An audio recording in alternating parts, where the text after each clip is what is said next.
Alhamdulillah wassalatu wassalamu ala rasulillah sayyidina wa maulana Muhammad ibni Abdillah wa ala alihi wa sahbihi wa man da'a bi da'watihi wa istanna bi sunnatihi ila yaumi liqa'i rabbih wa ba'du. Hadirin hadirat jamaah fardu zuhur, insyaallah kita semua dimuliakan Allah Subhanahu wa taala. Amin ya rabbal alamin. Pada kesempatan yang baik ini saya diberikan waktu lebih kurang 60 menit sama di tempat-tempat yang lain. Cuma bedanya di sini tak boleh lebih walaupun semenit. Suatu ketika saya hadir di salah satu kantor untuk memberikan tausiah. Tidak boleh disebut nama kantornya, menjaga kode etik jurnalistik. Kata dia, Ustaz Somad, pernah enggak ketemu dengan pegawai KPK? Kata saya, belum. Gimana memangnya Pak? Mereka pernah datang ke kantor saya Pak Ustaz.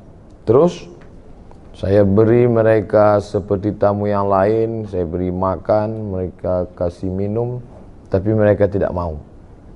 Kenapa begitu? Kata mereka, saya sudah bawa air minum sendiri. Air minum pun tak mau. Wah, masih manusia mereka, manusia juga. Air minum pun tak mau. Tapi cerita ini sudah lama, sekitar 3 atau 5 tahun yang lalu. Apakah sekarang masih begitu? Wallahu a'lam bishawab. Tapi yang jelas integritas bahwa kita harus menjaga kesucian makanan adalah bagian dari ajaran Islam. Belum cerita masalah kendaraan, masalah mobil, masalah fasilitas, baru sebatas pada makanan. Ada seorang perempuan kerjanya menenun kain. Kain yang terbuat dari kapas dipintal menjadi benang, benang ditenun menjadi kain. Tapi dia menenunnya hanya di waktu malam. Karena kalau di waktu siang dia sibuk mengurus anaknya. Dia tidak punya pembantu.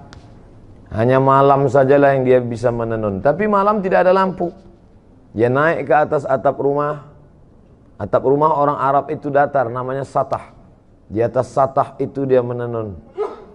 Dia bisa menenun hanya ketika tentara lewat menyalakan lampu kerajaan.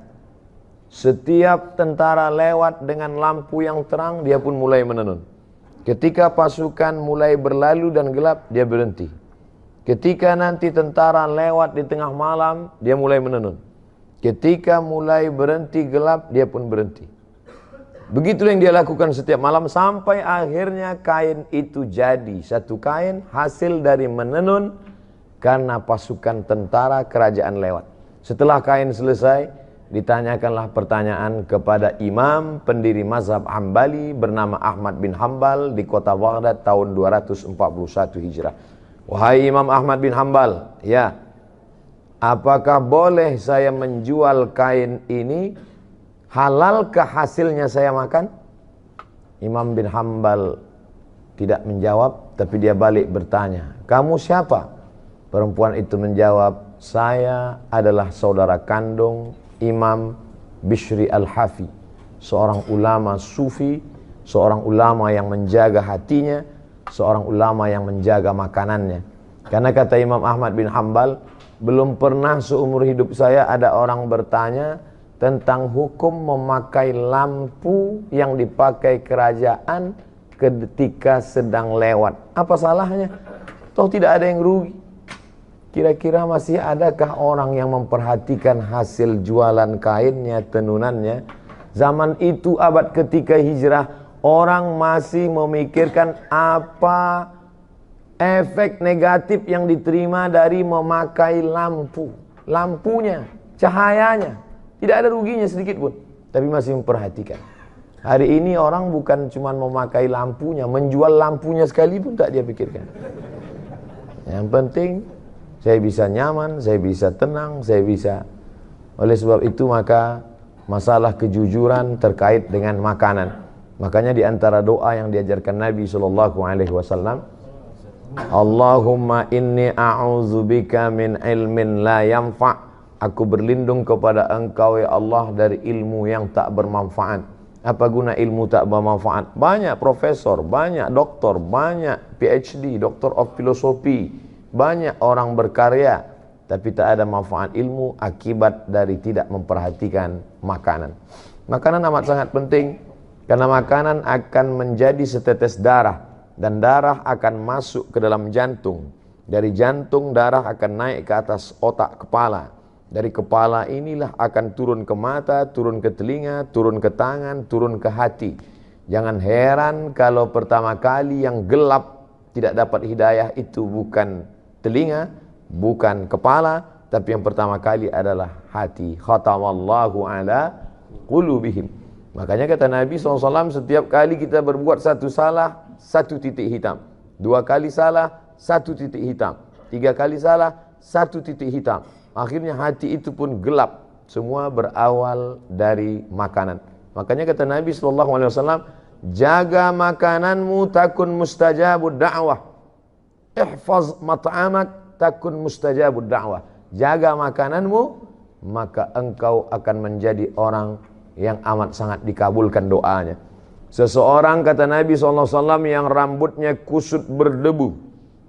Kenapa rambutnya kusut berdebu? Karena dia tidak mandi. Kenapa dia tidak mandi? Dia takut kalau sampai dia mandi rambutnya gugur dan dia bayar dam. Karena saat itu dia sedang pakai kain ihram.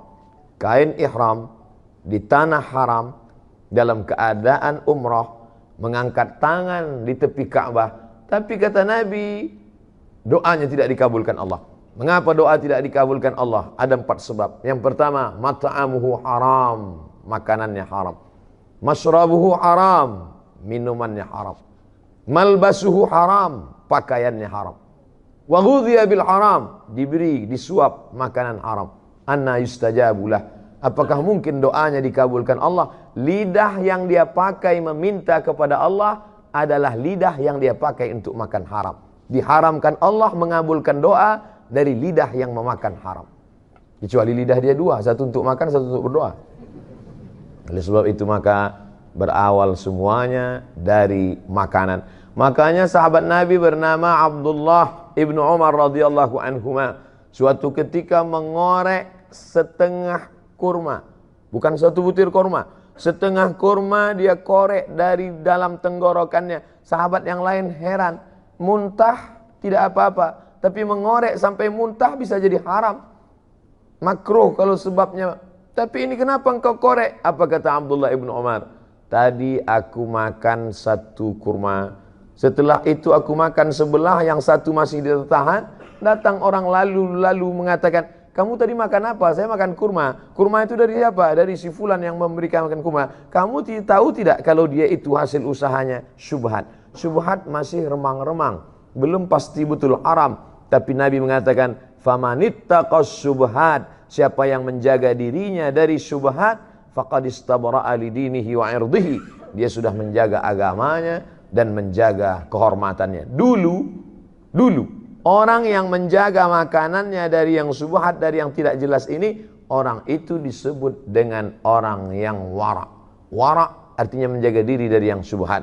Takwa menjaga diri dari yang haram. Dulu kalau ada orang mengatakan, tadi baru saja ada orang datang membawa uang kemari dan saya menolaknya, orang itu akan dikatakan kamu adalah orang 2, wara atau takwa. Hari ini kalau kita berkata tadi ada orang membawa harta yang banyak tapi saya tidak mau, saya tolak, maka sepakat teman-teman kita akan berkata kamu adalah orang yang bodoh. Kenapa tidak diambil? Itu haram saudaraku. Aku tidak ingin merusak doaku, lidahku. Itu memang haram, tapi kita keluarkan saja 2,5%, jadi halal toh. Dia bahkan tahu bagaimana cara membersihkannya. Itu memang haram, brother. Tapi kalau kita pergi ke umroh, kita nangis di pintu Ka'bah, selesai. Menangis di pintu Ka'bah, ya Rab, ya Allah, ya Allah. Bagaimana mungkin memberikan sesuatu yang haram? Berapa banyak orang yang sampai ke tanah suci berharap kepada ampunan Allah. Labbaik Allahumma labbaik, labbaik la syarika laka labbaik. Apa jawab malaikat? La labbaik wala sa'daik. Kau tidak dapat haji mabrur, umrahmu tidak diterima. Kenapa begitu? Zaduka haram, karena kau berangkat dengan uang haram. Apa sebetulnya judul ceramah Ustadz Zuhur ini? Yaitu berangkat dari pegawai KPK tidak mau kasih minum tadi. Dia bawa air minum. Saya lupa, kalau saya tahu saya bawa juga air minum dari rumah. Saudara yang dimuliakan Allah Subhanahu wa taala, hari ini yang paling mahal adalah integritas. Hari ini yang paling mahal adalah harga diri. Betapa banyak orang menjual harga dirinya karena ada yang lebih mahal dalam diri dia, dunia. Sedangkan kita mengatakan dunia beserta isinya hanyalah setengah sayap nyamuk. Begitu Nabi SAW mengajarkan. Berapa banyak orang berebut sayap nyamuk, berapa banyak orang mencari sesuatu hanya sayap nyamuk. Makanya orang beriman itu melihat dunia ini kecil saja. Kalau dapat tidak terlalu bahagia, karena yang dia dapat hanya setengah sayap nyamuk. Dan kalau tidak dapat pun tidak terlampau sedih, karena yang hilang itu pun setengah sayap nyamuk. Tapi kadang kita bisa kan mengomongkannya saja. Ketika sampai kita alami, ternyata setengah sayap nyamuk itu sebesar setengah sayap Boeing bagi kita. Setengah sayap nyamuk, itulah digambarkan Nabi SAW. Dalam perumpamaan lain Nabi mengatakan, celupkan ujung jarimu ke tengah samudra. Falyanzur bima yarji, angkat pandang apa yang melekat di ujung jari. Apa yang menempel di ujung jarimu, itulah dunia. Setetes, dua tetes. Apa yang tinggal, itulah akhirat beserta isinya. Jadi kalau ada orang terlampau mengejar dunia, maka dia hanya mengejar setetes. Kalau terlampau bahagia, bangga, sombong pada yang setetes. Tapi kalau dia sanggup mengatakan itu, aku tidak apa-apa, karena yang dapat itu juga setetes. Andai tidak dapat pun tidak terlampau sedih, karena yang hilang pun juga setetes. Tapi saya tidak ingin setelah kajian ini lalu semuanya meninggalkan dunia. Rapat pegawai KPK. Gimana visi misi kita ke depan? Mohon maaf Bapak pimpinan, ini hanya status ini semua. Bukan itu yang saya maksud. Bagaimana mengecilkan dunia sehingga yang besar hanya Allah. Bagaimana melihat manusia ini semuanya kecil, jabatan, kekuasaan, harta benda, yang besar adalah Allah. Di sini kita membesarkan Allah, di sini kita mengagungkan Allah. Yang kita angkat kedua tangan sambil berkata, semuanya kecil, hanya Engkau saja yang besar. Allahu Akbar. Di sini di awalnya semuanya kita serahkan pada Allah. Inna salati wa nusuki wa mahyaya wa mamati lillah. Sebelum salam itu kita ulang sekali lagi. 4 kita serahkan pada Allah. At-tahiyatul mubarakatu salawatu thayyibatu lillah. Hanya orang yang sampai pada level ini saja yang salamnya dijawab oleh Rasulullah sallallahu alaihi wasallam. At-tahiyatul mubarakatu salawatu thayyibatu lillah. Setelah sanggup meninggalkan yang 4 ini, barulah kita diterima Rasulullah. Assalamu alayka ayyuhan nabiyyu wa rahmatullahi wa barakatuh. Jangan ucapkan salam pada Nabi sebelum kau sanggup mengesampingkan 4. At-tahiyatul, puja-puji, keagungan. Ustaz enak aja ngomong gitu. Ustaz kan gak punya kemuliaan, gak punya status sosial tinggi, gak punya jabatan. Oke, kalau gitu ke diri pribadi. Follower, viewer. At-tahiyatul, mubarakatul, segala keberkahan. Salawatul, segala doa-doa. Thayyibatul, semua kebaikan, kemuliaan. Bukan punya kita, lillah, punya Allah Subhanahu wa ta'ala. Tapi bicara begitu kan menggerakkan lidah. Apa susahnya? Actionnya bagaimana? Maka ada orang-orang yang menurut sebagian kita luar biasa. Menurut sebagian kita apa yang dia lakukan ini luar biasa. Tapi bagi dia di hadapan Allah itu hanya biasa-biasa saja. Kadang kita tidak bisa merasakan. Apa ceramah yang di belakang? Kenapa beda sama yang di depan? Saudara yang dimuliakan Allah Subhanahu wa ta'ala, suara saya jelas sampai ke belakang? Jelas. Hah? Ada layar, Masya Allah. Ibu di belakang, walaupun tidak melihat saya secara langsung, anggap aja kalian sedang menyaksikan youtube.com. Artinya apa? Hidup ini makan, pakai, tak lebih daripada itu. Punya rumah yang besar, pakai. Punya makanan yang enak, makan. Makan, pakai, tak lebih, tak kurang dari itu. Ma'akalta yang kau makan akan busuk, wa malabista yang kau pakai akan lapu. Kalau dulu orang mengatakan hidup ini cuma makan, pakai, malah sekarang makan pun tidak. Berapa banyak saya acara di depan pejabat-pejabat, orang-orang hebat, tidak makan sama sekali. Saya malah heran, ini makanan enak-enak sekali, mereka tidak makan. Nggak dimakan Pak, kolesterol. Nggak dimakan Pak, diabetes. Nggak dimakan Pak, jantung koroner. Saya habisi semua. Makanan kok dicari pagi, petang, siang, malam, peras keringat, banting tulang, tidak dinikmati. Betul kata syair orang Arab. Berapa banyak orang mencari makan, tapi dia pun tak sempat untuk menikmatinya.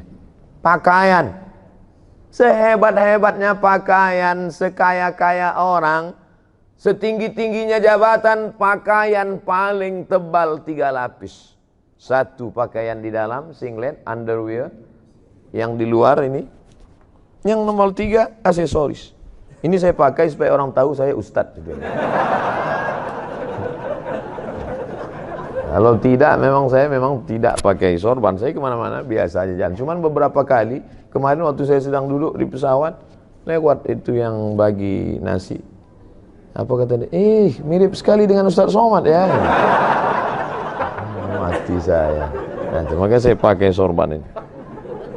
Pakaian adalah status. Dengan pakaianlah kita bisa membedakan mana ulama, mana orang biasa. Makanya mufti-mufti kerajaan di zaman dulu jubahnya dibuat 2 lapis. Satu jubah putih di dalam, yang kedua jubah hitam di luar, sorbannya dipakai. Al-Azhar menunjukkan status, di luar ada sorban putih, di dalam ada topi merah, lengkap dengan jambulnya. Kalau sudah dipakai itu menunjukkan dia hafal Al-Quran. Pakaian adalah status sosial, tapi manakala ketika kita menghadap Allah Subhanahu wa ta'ala, semua pakaian yang menunjukkan status lepas. Belum pernah, lama hidup banyak dirasa, jauh berjalan banyak dilihat. Belum pernah saya melihat orang mati Islam bersyahadat pakai pakaian yang dia pakai dulu. Sehebat apapun itu, semuanya akan tinggal. Belum menghadap Allah saja di dunia sudah lepas, apalagi ketika menghadap Allah Subhanahu wa ta'ala. Mana pakaian yang akan kau bawa? Yatsma'ul mayyita thalathun, yang mengiringi mayat ada 3. Yang pertama, maluhu, hartanya. Mobil yang paling mahal ikut mengiring sampai ke pelataran parkir. Belum pernah saya hadir pemakaman ikut mobil-mobilnya masuk dalam. Ahluhu, keluarga, anak, cucu, menantu, kawan, sahabat, andai tolan, satu kantor, alumni, alma mater, menangis mereka satu angkatan, hanya sampai pintu kubur. Istri yang tersayang, paling disayang, yang katanya buah hati belayan jiwa, itu pun hanya menangis di pintu kubur. Ramai-ramai orang menahannya. Ibu sabar bu. Tidak, saya mau tetap masuk ke dalam. Tetap mereka tahan, jangan bu. Padahal andai dilepas pun enggak juga dia mau masuk ke dalam. Cobalah. Saya beberapa kali itu saya perhatikan, begitu semangatnya mereka menahan. Jangan. Saya diamin aja, biarin aja, nggak akan masuk dia ke dalam. Kita tahu kok itu action aja. Mohon maaf ibu-ibu, saya bisa ngomong gitu karena ibu jauh di belakang. Artinya apa? Apa yang kita amalkan, kita bawa hari ini, itulah yang akan kita tunjukkan nanti di hadapan Allah Subhanahu wa ta'ala. Di tempat lain saya dikasih air minum, saya minum. Tapi di sini saya ingin balas bahwa saya punya integritas. Saya nanti akan datang lagi ke kantor bapak yang dulu bicara kepada saya, Ustaz Somad, pegawai KPK itu integritasnya luar biasa. Kami kasih dia air minum, dia katakan, saya bawa air dari kantor kami. Nanti saya akan katakan ke dia, Bapak, saya pun ceramah juga di masjid kantor mereka. Dan ketika mereka kasih air minum, saya katakan, saya bawa dari rumah. Saudara yang dimuliakan Allah Subhanahu wa ta'ala, Artinya apa? Setiap tetes ini akan kita diminta pertanggungjawaban di hadapan Allah Subhanahu wa taala. Ini diberi dari mana? Ini uang negara. Tidak ada nama saya dalam anggaran ini. Setiap tetesnya. Jangan sampai hancur amal saya. Pahala ceramah-ceramah saya semuanya habis hanya karena 600 ml ini. Integritas harus kita jaga.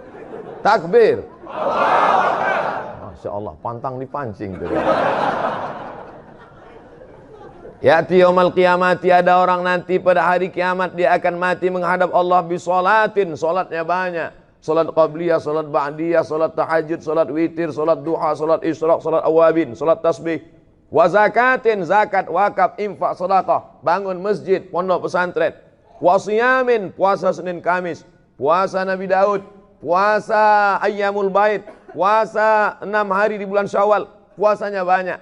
Tapi ternyata amalnya itu tidak bisa menolong dia. Sebab apa? Mat'amuhu haram, karena memakan harta orang lain. Akala mala hadza, memakan harta si fulan. Wa safaka dama hadza, menumpahkan darah si fulan. Wa daraba hadza, memukul si fulan, menganiaya si fulan, menzalimi si fulan. Diambil salatnya diberikan pada orang yang dia aniaya. Diambil puasanya diberikan pada orang yang dulu dia zalimi. Diambil sedekahnya diberikan pada orang yang pernah dia sakiti. Faniyat hasanatuhu, habis amalnya. Tapi orang yang menuntut masih banyak. Lalu apa yang terjadi? Diambil dosa mereka, diambil dosa orang yang pernah dia zalimi, turihat ilahi, dicampakkan kepada dia, summa turihat finnar, lalu dia dicampakkan ke dalam api neraka. Kalau dosanya pada satu kelurahan, karena kebetulan dia kepala desa, paling banyak satu desa 5.000 orang. Tapi kalau dosanya zalim, memakan harta orang se-Indonesia, ini anggaran orang se-Indonesia. Kalau sampai saya minum tanpa ada kejelasan, ya kira nampaknya makan siang pun terancam siang. Saudara yang dimuliakan Allah Subhanahu wa taala, kullu qardin jarra naf'an fahuwa riba.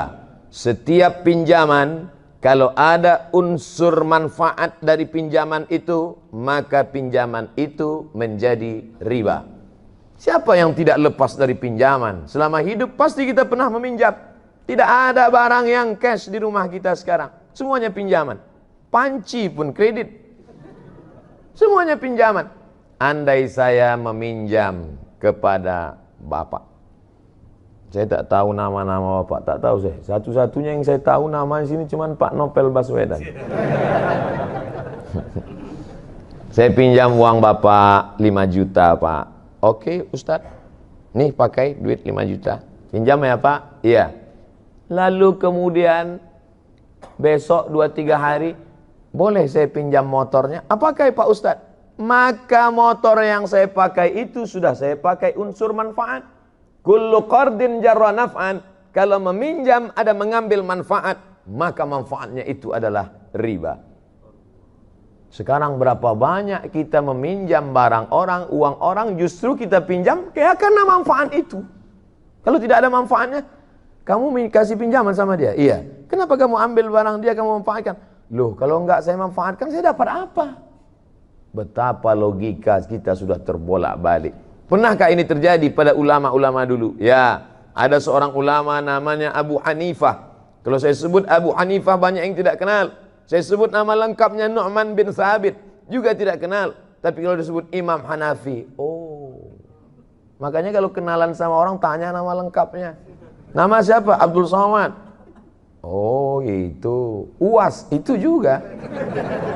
Ustaz Abdul Somad. Abu Hanifah, Nu'man bin Thabit, Imam Hanafi meninggal di Kufah, Irak tahun 150 Hijrah. Kemudian ada orang meminjam uang dia, dan ketika itu dia bertamu ke rumah orang tersebut. Di depan rumah orang itu ada sebatang pohon kayu yang rindang, dan dia tegak di tengah panas. Datang orang melihat, Imam Hanafi, iya, kenapa tidak bernaung di depan rumahnya? Kan ada pohon kayu, tegak saja di bawah pohon itu, kenapa? Dijawab Abu Hanifah dengan argumen tadi, kullu qardin jarra naf'an fahuwa riba. Setiap pinjaman kalau mengambil manfaat, maka itu adalah riba. Tegak di depan rumahnya, yang di bawahnya ada pohon kayu, yang tempat bernaung tidak kena panas, maka tegak di bawah pohon kayu itu pun, jangankan masuk ke dalam meminum airnya, jangankan masuk ke dalam memakan kuihnya, jangankan masuk ke dalam meminjam untanya, berdiri di depan rumahnya mendapatkan naungan pun sudah termasuk dalam kategori riba. Jadi ulama-ulama itu dulu kenapa ilmunya berkah? Lagi-lagi menjaga makanan dan minuman. Kalau lidah yang dipakai tidak pernah makan riba, makan haram itu, maka akan masuk ke dalam hati manusia. Kalau kita dengar ceramah orang, masuk dia ke dalam hati kita, insya Allah. Tapi kalau tidak, ini nanti di akhir coba ceritakan, masuk atau tidak. Kalau tidak, berarti lidah saya ini sudah makan macam-macam. Saudaraku yang dimuliakan Allah Subhanahu wa taala, tapi Allah tidak bebani kita di luar kemampuan kita. La yukallifullahu nafsan illa wus'aha. Tadi saya mulai jam 1, jam 12 lewat 15. Masya Allah. Itu enaknya kita ceramah di KPK ini. Mereka tepat waktu. Saya dikasih tahu Ustadz hanya sampai jam 1. Lewat lebih korupsi. Karena mereka ini sangat punya integritas Ustadz. Kalau di tempat lain Ustadz lewat dikit aja 15-10 menit mereka tetap nggak apa-apa, lambat-lambat dikit nggak apa. Di KPK Ustadz jangan coba. Lewat 1 menit aja mereka bubar sendiri. Daripada Ustadz malu, bagus Ustadz tutup sebelum habis. Sakitnya nggak seberapa, malunya. Ini kan direkam. Nanti masuk ke YouTube, apa kata orang? Ustadz Somad ditinggalkan jamaah karena korupsi. Luar biasa. Masya Allah, tabarakallah. Saya terus terang, ceramah ini udah kemana-mana. Dari mulai Sabang, sampai ke Sydney, sampai ke Melbourne. Di Hong Kong nggak jadi. Terus terang banyak. Tapi yang paling hati saya agak-agak cemas, ceramah di KPK ini. Makanya tadi entah doa-doa apa saya baca sebelum masuk. Bismillahilladzi la yadurru ma'asmihi syai'un fil ardi wala fis sama'. Ya Allah, dengan kusebut namamu, tidak ada satupun yang datang menimbulkan mudarat, tidak satupun yang dapat memudaratkan aku, baik di langit maupun di bumi, apalagi pegawai KPK. Harus dibaca itu, ada keyakinan yang kuat bahwa kita ditolong oleh Allah Subhanahu wa taala. Syarat pertolongan Allah turun, maka jangan pernah melawan perintah Allah. Kata Nabi sallallahu alaihi wasallam, ini namanya Jabal Rumat, bukit pemanah. 70 pemanah dipasang di atas. Nanti aku akan perang di bawah, namanya perang Uhud. Kalau pasukanku menang di bawah, kamu jangan turun. Dan andai aku mati bersimbah darah, kalah pun kalian jangan turun. Tetap pasukan pemanah di atas. Ternyata yang namanya manusia lupa dan lalai. Begitu mereka melihat pasukan Nabi di bawah kalah, langsung mereka turun. Melihat pasukan Nabi menang, mengalahkan pasukan musyrik kalah, mereka langsung turun ke bawah, tergoda ingin mengambil harta rampasan perang. Apa yang terjadi? Datang pasukan Khalid bin Walid dari belakang. Waktu itu dia belum masuk Islam, tahun ketiga. Turun dia menyerang dari balik. Maka umat Islam dikepung dari dua arah. Satu dari kanan, satu dari kiri. Meninggal sahabat terbaik, Sayyidus Syuhada, Hamzah bin Abdul Muttalib. Perang itu terjadi di Bukit Uhud. Makanya nanti kalau umrah di atas Bukit Uhud itulah nampak. Ini pasukan muslim, ini pasukan musyrik, pasukan turun dari Jabal Rumat, dikepung dari dua arah. Orang ziarah di padang Uhud itu menetes air mata, yang ngerti sejarah. Tapi kita pergi umrah, apa yang terjadi di atas? Melihat, ketawa si kiki. Hai mama. Orang berilmu saja yang memahami perjalanan sejarah. Apa yang ingin Ustadz sampaikan pelajaran dari perang Uhud? Bahwa sekali saja perintah larangan Rasulullah itu dilanggar, kekalahan bersimbah darah. Berapa kali pertolongan Allah tidak turun gara-gara kita tidak ikut perintah dan tidak menjauhi larangan Rasulullah. Sekali saja larangan Nabi itu dilanggar, tak jadi kemenangan itu datang. Bolak-balik kita mengatakan hasbunallah wa ni'mal wakil, ni'mal maula wa ni'man nasir, la haula wala quwata illa billah. Kenapa tidak turun pertolongan? Karena tidak cukup syarat. Kalau cukup syaratnya, pertolongan Allah akan datang. Maka 5 kali sehari kita katakan, innaka la tukhliful mi'ad. Engkau tidak akan ingkar janji ya Allah. Maka saudara-saudaraku sekalian, ibu dan bapak muslimin muslimat, bersyukurlah bekerja di tempat orang-orang menjaga integritas. Bersyukurlah bisa bekerja yang kerjanya sekaligus adalah ibadah. Ini banyak orang memisahkan antara kerja dan ibadah. Kalau dia sudah beribadah, sholat, puasa, zikir, khusyuk-khusyuknya. Kalau udah masuk masjid, astagfirullah, astagfirullah. Jadi kita nanti acara itu, subhanallah, subhanallah. Tidak ada waktu. Di masjid ini kita beribadah. Di masjid ini kita khusyuk-khusyuknya. Kalau mau curang, nanti di kantor. Ini sekuler. Memisahkan antara agama dengan kerja. Memisahkan antara Tuhan. Padahal dalam Islam, dimanapun berada, wa huwa ma'akum aynama kuntum, dimanapun kamu berada, Allah tetap mengawasi kamu. Oleh sebab itu maka di kantor ibadah, di masjid ibadah, di Masjidil Haram di Makkah ibadah, di Indonesia ibadah. Ini sekarang banyak orang kalau sudah di Masjidil Haram sekhusuk-khusuknya, tapi kalau sudah di tanah air, ketika di Mina melontar setan sampai kesetanan. Tapi ketika kembali ke tanah air, setan-setan pun heran. Loh, yang ngelontar dulu kan ente. Kok malah ngajak melanjutkan MOU lagi, kata dia. Ini apa yang terjadi ini? Ternyata agama kita tidak kafah. Kita sudah memotong-motong. Ada parsial-parsial. Padahal Islam menyuruh kita, ya ayyuhalladzina amanu, hai orang beriman, udkhulu, masuklah kamu fi silmi, dalam agama Islam. Kafah, di kantor ibadah, di rumah ibadah, di jalan pun ibadah.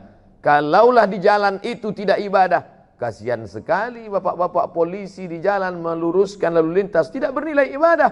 Kalaulah malam itu tidak ibadah, kasihan sekali petugas jaga malam tidak ibadah. Maka semua hidup ini adalah ibadah. Ustaz Somad enak aja ngomong gitu. Iya Ustaz, ceramah adalah ibadah, khutbah adalah ibadah. Lalu kami ini, maka kerja bapak ibu adalah ibadah. Kalau mati dalam kerja ini, maka matinya adalah mati syahid.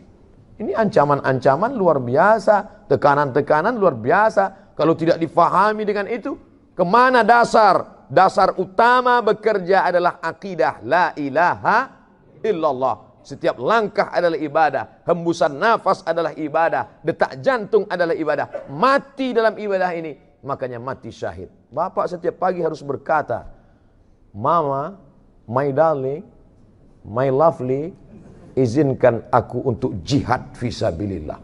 Langsung dia jawab, takbir papa. Karena kerja adalah ibadah. Kalau tidak begitu nanti kita akan datang takut, datang cemas, datang ngeri, datang. Orang kalau terlampau takut hidup ini, detak jantungnya tidak normal. Ujung-ujungnya mati juga. Mati kenapa? Tekanan jantung. Apalagi di Jakarta, tekanan jantung ini luar biasa. Di kantor tekan atasan, di jalan macet, di rumah tekanan ibu rumah tangga, gelang tetangga lebih besar, mobil lebih mewah, persaingan hidup ketat, HP baru, ujung-ujungnya mati muda, tak sempat menikmati pensiun. Maka apa yang bisa menenangkan jiwa ini? Pahamilah bahwa hidup ini seluruhnya semuanya adalah ibadah. Pagi langkahkan kaki, bismillah, ku sebut nama Allah, tawakkaltu ala Allah, aku hanya berserah kepada Allah, la haula wala quwata illa billah. Panjang umur sampai besok pagi, bertambah ibadah. Mati petang ini, syukur, berarti tidak lagi banyak dosa. Abdul Somad, andai hidup aku besok pagi, ibadah, karena aku akan menyampaikan tausiah di Sumatera Utara. Andai mati malam ini, alhamdulillah, berarti besok tidak naik pesawat lagi. Loh, apa hubungan dosa dengan pesawat? Sedikit banyak mata kan melihat juga lutut-lutut apa segala macam. Tak terelakkan. Saudara yang dimulai, saya real saja.